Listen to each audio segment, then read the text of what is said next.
So yun mga idol, natapos na natin ulit yung binagawa sa ating board setup ng Samdon mga idol, no?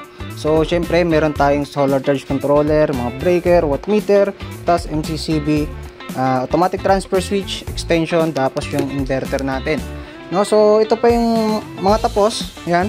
Tapos meron pa tayong gagawin dito isa pa, no? So gagawan lang natin ito ng video. So ganito mga idol yung sistema, no? So pagka gagamitin mo lahat ng full potential, no? Full potential nitong build na to. So itong wire na to, no? Kulay black, galing po yan dito sa ATS. Then ngayon uunahin nating ikabit si ito ulit. Si ATS, yan. So yun, lumipat na siya kaagad dito mga idol. Ngayon, buksan natin si panel, si battery, no? Tapos ngayon susunod natin to si inverter. Yan, tayin natin mga idol na dapat lumipat siya. Tayin natin, wait lang, yun. So lumipat na siya, no?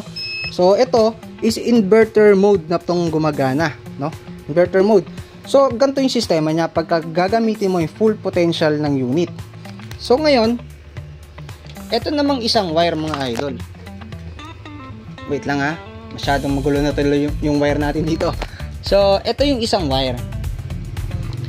Itong wire na to mga idol, yan, is AC charging niya po yan dito sa inverter na to, no?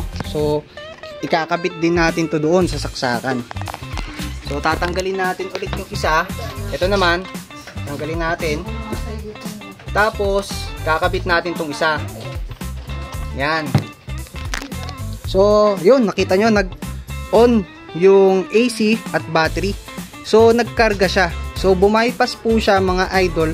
So, nawala si inverter, di ba? Kanina may ilaw si inverter. So, dito mga idol, pagka napuno niya na tong battery mo, no? So, automatic magi-stop tong dalawang ilaw na to. Then, inverter mode naman siya. Ganun yung sistema niya. Diba? Sobrang sulit mga idol.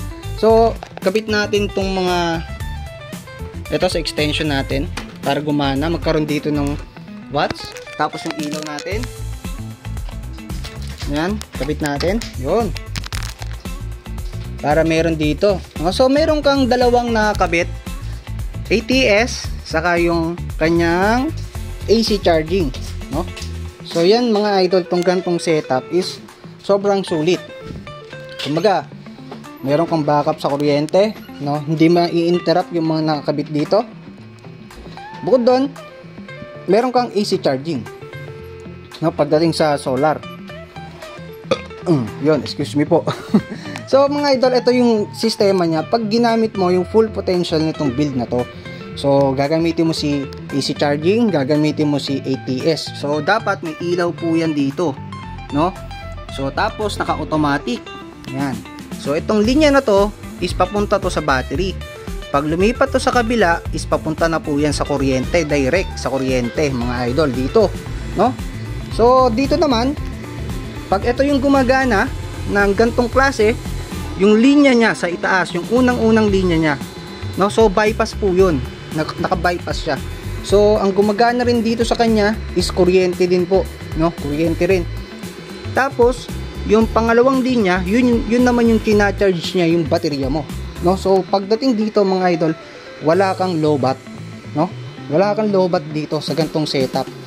So yun mga idol, mag-PM lang kayo kung gusto niyo magpa-setup ng gantong unit.